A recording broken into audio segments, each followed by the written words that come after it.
Hello, world. Oh, man, what's up? Welcome to Build. I'm your host, Matt Forte. We are here live at the Build studio in New York City. Dude, our next guest, I'm so glad he's back on the show. He's one of the nicest guys in the world. You love him because he's been in some of your all-time favorites like Buffy, Bones, and Angel.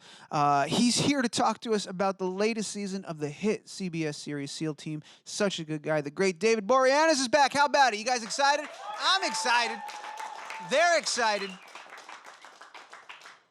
My money's on you being excited as well at home. We're going to bring them out in just a second, but first, I believe we have a peek at the show. Let's go ahead. Let's run that clip.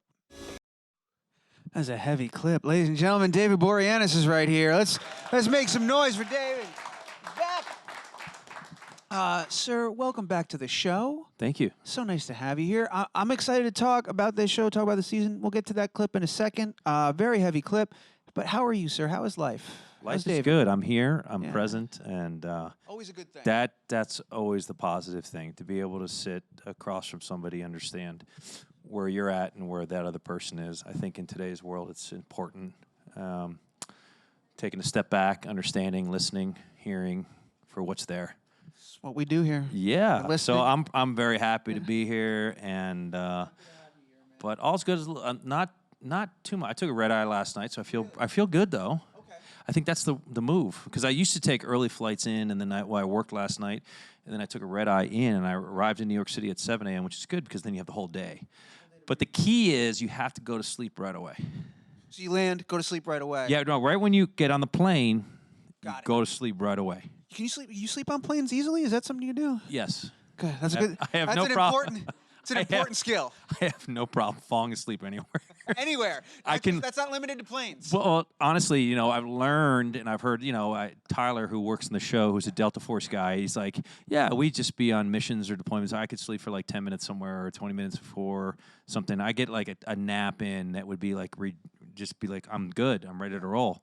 It's the same with his eating patterns, because they didn't have a lot of time to eat. So they would eat. I could see this guy eat a cheeseburger within like 30 seconds. Yeah. He's all right. They're fine. Yeah. It's almost like they got to take care of the stuff before they go on to the other stuff. But, you know. I wonder how you condition your body. Because I can eat a cheeseburger in 20 seconds. I'm not going to be okay after I eat it. I'll tell you, I'm going to feel it. If there's an eating competition, I would definitely go for a Tier 1 operator or a Delta Force guy to be on my team. Know what they're doing. They do. It's amazing, man. Have you started we talked a lot last time when you were here about preparing physically, preparing mentally. Here we are 3 seasons in. Have you, just by working with these guys, having relationships with these guys, have you been able to pick up any like a version of those abilities? Like, were you always able to sleep anywhere, or no? Is that new since you've started working with Tier 1 guys and learning about how they live and what they do? No, I mean, I'm a pretty good sleeper. So, yeah, I've never had that problem.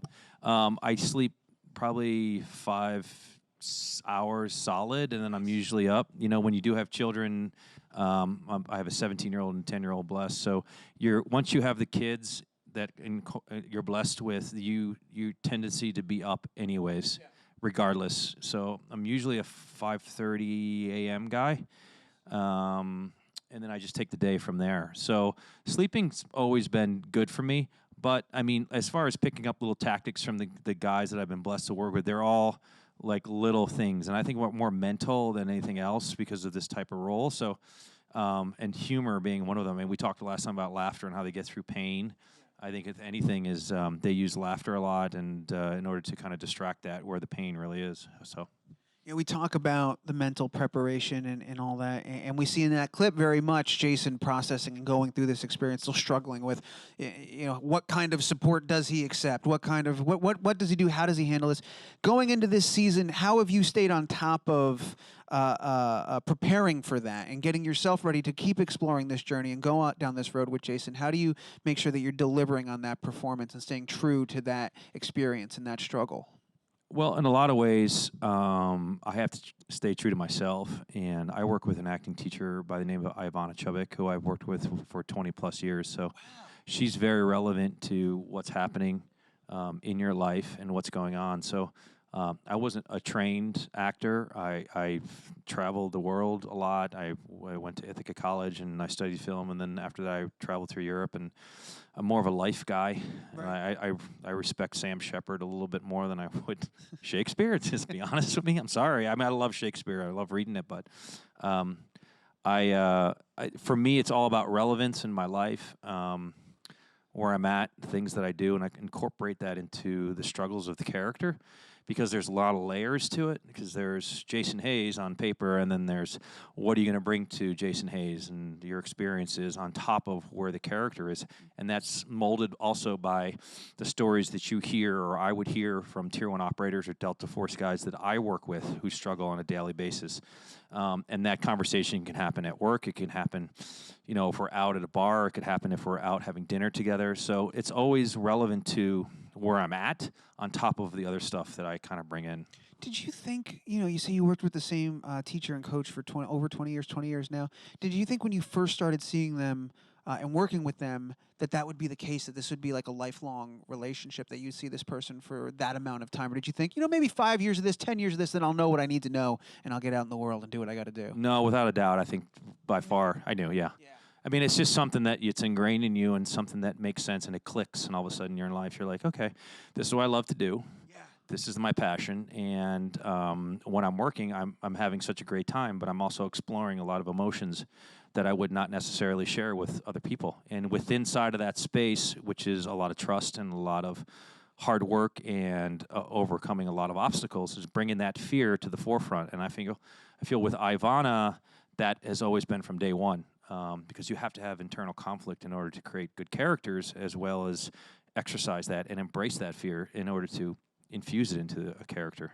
Somebody you know with somebody and you work with somebody for that long, that it's professional, of course, but it's family after 20 years, right? And they know, like you said, you're talking about things you wouldn't talk about with anybody else. Do those conversations ever jump from trying to figure out a performance to like, yeah, David, I've known you for a long time, just like having like a real conversation about something going on with David? Like, it feels like it would be therapeutic in addition to helping you as a professional. Well, painting's therapeutic, isn't it? Exactly, right? I mean, you as your profession is somewhat therapeutic, because either you're happy at doing what you do or you're not, and those that aren't have to figure that out and get happy. So, yeah, definitely with her, there are conversations that happen, but it's more or less, it's a connection and a bond and something that I just thoroughly respect and love. She's family to me, and she is very important to me and on this journey, and has been for so many different types of moments that I have to express with characters. So for me, she embodies a lot of what I carry as well. As I look at her, and it's a reflection. It's a very Siddhartha moment, isn't it? Herman Hesse would be like, whoa. Yeah. For sure, man. Well, no, I was just fascinated by that. There's just so many cool facets to that story. You think of just the access, and then like the previous knowledge too, because she's been with you for every part and every role, so she knows for this character you tapped into this. So let's try to use that and adapt it here and there. So yeah, it's a cool thing to explore. It is, and she's worked with so many different actors and acclaimed people that have won Academy Awards. And not to go down the award list, it's really about the soul and the person that she connects with and works with. And I think that's a journey that you have to find in your process, whatever that profession may be, to have somebody who you can draw upon, or someone that you inspire to, or someone that inspires you to bring out some good quality stuff. Coming back to the show a little bit here, one of my favorite parts, always consistently, still delivering 3 seasons in, Dita. Still an incredible member of this cast. Dita is the star, yes. Dita is the star, second only to you on the poster. There's got to be a poster somewhere of just Dita. Of course. Dita's unbelievable. How's Dita doing? How's everybody? How's the whole cast doing? 3 seasons for any show. It's hard to get to that point, to get a 3rd season. You guys, the show has been incredible. You're doing incredible things this season. What was it like getting everybody back together? Not just Dita, but the whole crew for season 3. Remarkable, because I spoke yesterday to a couple guys. I saw some old pictures of some Tier 1 deployments. Mark Owen and Garrett, who were both deployed together, and it was a young picture of those guys deploying. And then Chris Chulak, who's executive producer on the show, director, said, "Do you guys like have one person that you talk to? Like when you were deployed, did you have one person that you went to and it was like your friend?" Right. And he paused, and he said, and I was standing next to him, and he didn't really say, "Yeah, Mark was my guy." He would steal stuff from my locker room. I would steal stuff from his locker room. We'd play jokes at each other. But as a whole, it's like one person.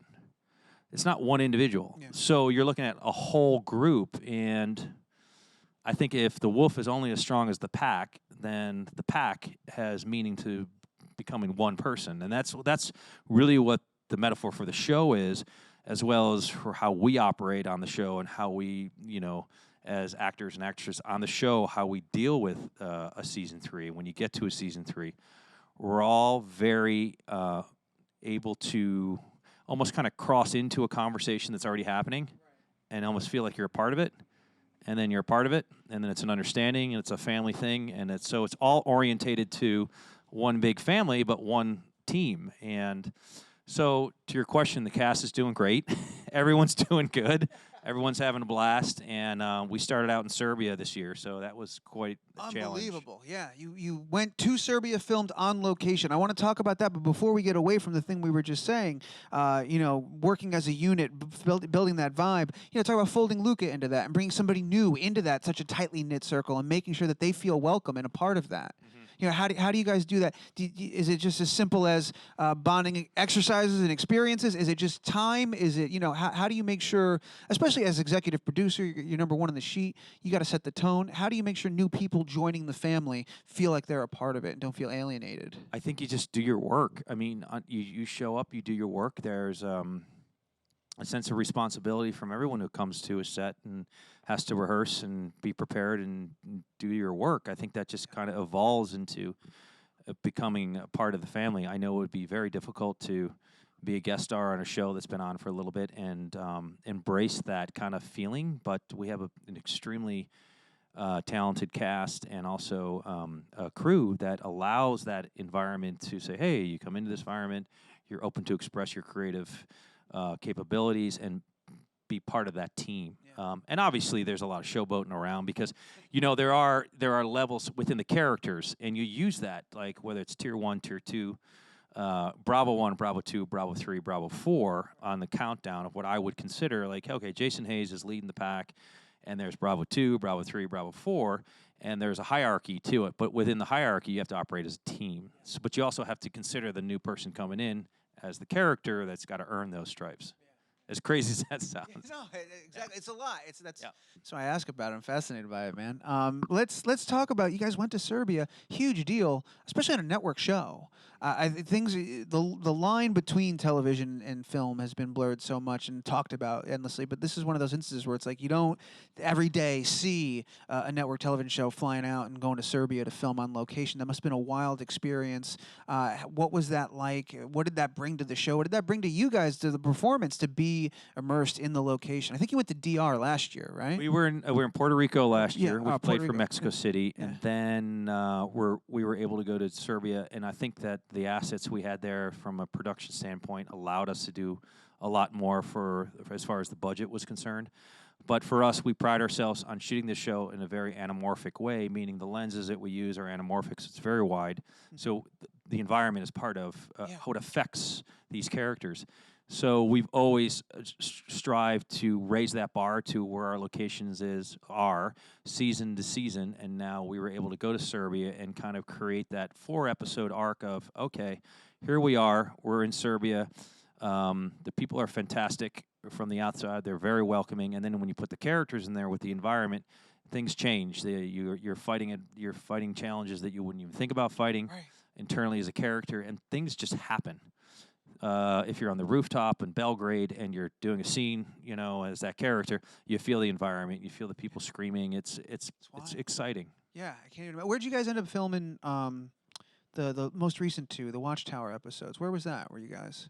We shot all of them were, the first 4 were in Serbia. Yeah, right. And then after that, everything is good old Los Angeles, California. No way, those were in L.A. Yes, yeah. So we have a production designer who is fabulous. Stuart is just he's a great guy, and our director of photography is just, he is just the type of guy who is Jimmy Muro, I call the legend. I mean, he's won 5 Oscars, and he is a real in-your-face type of shooter where he takes the camera and he just presses the environment and instinctually moves within the environment as it's going down. So he just captures some really beautiful moments, and that's a blessing for us to have that type of person shooting for us. But we do very well with the production design of the show in regards to different areas where we may be shooting. We don't take our show on as a political show. there's a fine line here because we are, when you think of it, we're doing a job. Tier 1 operators are doing a job. There's no left or right. We work for whoever the boss is. Right. We don't have views. We just get the job done. We get in, get the job done. So it's a fine line for us to manage at times, but we manage it well, and that's our continuous message for it. We're not a political show. We just thrive on character work as well as where they're going and how that affects them. Yeah. And the show does a fantastic job of balancing not just that, walking that line, but showing us, on the battlefield and off, and following these characters and following these human beings that have to go out and do these real world things that have to happen and what the toll is and all that. I was reading you wear. The helmet that you wear is the actual helmet that belonged to, and forgive me, I forget the gentleman's name, but the Tier Mark, 1. yes. Yeah, Mark, yeah. Mark Owen. Who brought the idea of the show to CBS. You wear his helmet, like, for real every day on this, when you are supposed to, but, like, that's the legitimate gear. That helmet's been deployed. It's been shot at. Like, you're wearing a real, like, artifact here. Talk about the literal and metaphorical weight of having that on your head when you're doing this, man. It's obviously, today's helmet is a lot more lighter and streamlined than it would be than when he was a Tier 1 operator. 13 deployments, Bin Laden, Captain Phillips. If you could put a camera on that helmet and experience it, that would be mind-blowing. I don't know how you could absorb that type of energy. It started because we were looking for a type of helmet, and at the time I was like, well, why don't I just wear Mark's helmet? And I was with Tyler and Justin, who was with Dita, and they're like, yeah, that'd be really cool. I said, well, I can't just do that, I have to ask Mark. So I wrote him an email, and he was like, dude, absolutely, like, without doubt. Just kind of like, dude, wear it, there was no second guess to it. It was just like, I haven't really seen it in a while. I don't even know where it is. Like, I've used it. It's kind of like in a box and I got a soccer kinda trophy odd. from like 7th grade that's hanging Yeah. around in the basement. It sounds like he has the same level of Right. affection for this thing. It's just kind of like, but again, it goes Dude, back. part of history. Like, Yeah, wild. a lot. And to me, it was a very big moment, professionally and personally, to do a show like this and then portray a character like that and say, you're actually let me use your helmet that protected you. And it's just a reminder to me, a reminder of the sacrifice that he had for our country and also what he went through. And, it's easy to say, yeah, I'd like the new lighter helmet because when I'm shooting, but it doesn't even come close to what these guys did. I mean, come on, I work on a television show, and let's really get honest with it. It's a piece of something that I can do that is personal to me, and I really I love that I do that for him. Well, it's kind of like it's just like this avatar for perspective. Like, you have it with you at all times, and if you start to think like, oh my God, what a tough day, or you start to get lost in the moment, this thing on your head can remind you immediately that, like, well, it's really not that bad. It is. I mean, it's the truth. I mean, listen, they got these real nods that they understand the helmet. Then they put the nods on top, and you're always kind of like forward heavy a lot of times, and it wears on the back of the neck because you are in certain positions and crawling when you're doing missions or deployment work. So it can become a little painful and crazy, and when you're putting it on, it's like you're strapping and you're popping the head cans, and it's like, Jesus, this thing's driving me crazy. And then you just take a moment, you're like, look at that helmet. Like, second in, Bin Laden, Captain Phillips. I mean, come on. It's like Crazy the places that thing's been, man. Yeah. Last 2 seasons, I think it was the second to last episode of each season you've directed. I know we're less than 10 into the 3rd season, but I don't know if this is considered a spoiler. Are you thinking of doing that again? Is that going to be an annual tradition? You'll do an episode each season or not? Have you given any thought to that? Oh yeah, definitely. 100%. Well, 100%. Yeah, I was going to do 2 this year, and then we decided I'll just do 1. I usually do them in the back half because get the season rolling and then kind of get it up. It's difficult when you're kind of leading and charging at the same time to compartmentalize and break that up.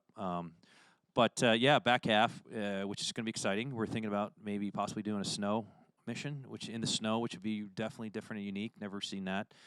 So that should be fun. It'll be cold, but it definitely will be trying. And I think that that'll be 21 and then into 22 that Chris will do. So maybe it'll be a two-part story kind of thing, survival kind of a thing. We don't know exactly what it is, but that's going to happen. How long, when you have an extended sequence, like a mission sequence, how much is on the page, and how long does it take to figure out and plan those elaborate, well orchestrated? So, you look at like just the last 2 episodes, and specifically, how long does it take to get that from idea to execution? Well, the idea comes in, it's written, and then we have your production meeting, and you talk to the actual guys that have been through it. The story gets broken, and then you go and you plan it, and whatever that mission or op may be. Being in the third season now, what's great about the camaraderie of the cast is we're able to go in and really dial it in with Tyler, who's on set with us as a producer and somebody who understands because he's been there and done it. As well as other tier 1 guys that say, okay, this is what you would do. This is how you would really do it. So sometimes you get the script and you're on set. You're like, I don't know if I would say all this, but you would say this and maybe move it a little bit differently. So it's broken down specifically on set. But before that, it's all planned, in prep with the director and prepping through meetings. And there's a lot that goes on behind that. Finding locations as well as what would be the perfect setup and the look for that sequence. Yeah, as executive producer, how much of that do you fold yourself into? Because ultimately you got to show up day of, and you got to deliver too. So you can't overexert yourself or exhaust yourself. But I would say 95% in everything. I mean, I'm involved in the casting process, location process, production meetings, concept meetings.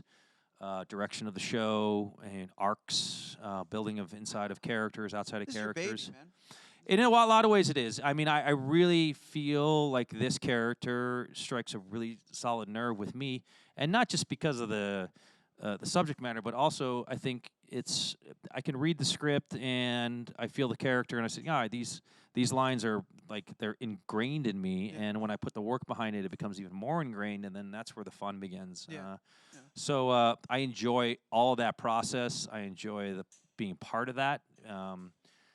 So it's challenging, and you definitely have to be able to compartmentalize. That's for sure. For sure. Well, yeah, that's one of the things you watch this, and just talking to you, man. It's physically, it's mentally exhausting, and then we see like that clip we saw earlier, and we've talked. You're going to dark places. You're telling heavy stories. How do you, after those long days, how do you leave that at work? How do you compartmentalize? How do you walk away from the set, go home, and not bring it with you? Do you have like a ritual? Do you have a trick? Is it easy? Are you just at the end of your rope by the time you're done? How do you do it? You're tired. Sometimes a glass of wine helps. I would say you come home from a long day. If your family, it's a whole different world when you go back into the family world. So I think with an intensity of this type of work, you just have to kind of let that melt away as you get away from it. There are some days that are very hard emotionally for the character. I think there are other days that are very physically challenging for the character. So when you get into the middle of the season, when we're shooting episode, I think 11 or 12 now, which is pretty amazing, and Thanksgiving's coming up, so you have like light at the end of the little bit of the tunnel. Being able to come here to New York and spend time with you as well as with other people is you see these little opportunities of light to say, I can get to that spot. I can kind of downshift down and experience life and have fun with it. So that's how I kind of mentally come down from the high of that character or the emotions of the character. But you're also, when in prepping and doing, when I work with Ivana, you're really exercising those emotions, and you're going to dark places, and you're opening up those doors of fear, and you're taking them, and you're really examining how that can work for the character. Right. And that's the hard part, and then you apply it, and then it just kind of happens. Metaphorically, it's like an athlete. You go on, you play. If you're gripping your stick on the ice too much, you're not going to make the play. Yeah. There's got to be speed that's involved. There's got to be rhythm. It's music. It's tempo. There's a lot that goes into it, and that's where you have to have the mind and the soul connected together. For sure. We're going to go to the audience in a second, take some questions. You just mentioned how it's you're comparing it to an athlete. I, for the life of me, scoured the internet for some kind of explanation, and maybe it's cagey on purpose, and you can't tell me. But what was Gronk doing on set? What's going on with Gronkowski? Can you tell anybody yet, or is it just some cool photos? Is all you could do right now? I'm trying to recruit him to get to the Eagles. That's what's happening. No, he was friends with. He was shooting a show on the lot. Okay. It was a reality show. His manager is manager of Max. So they came over and, that was it, man. It was cool. He was there, and I'm like, what's Gronk doing here? What is Gronk? It was very odd. I mean, he's very tall. He's like 6'7", great, really funny guy, great guy.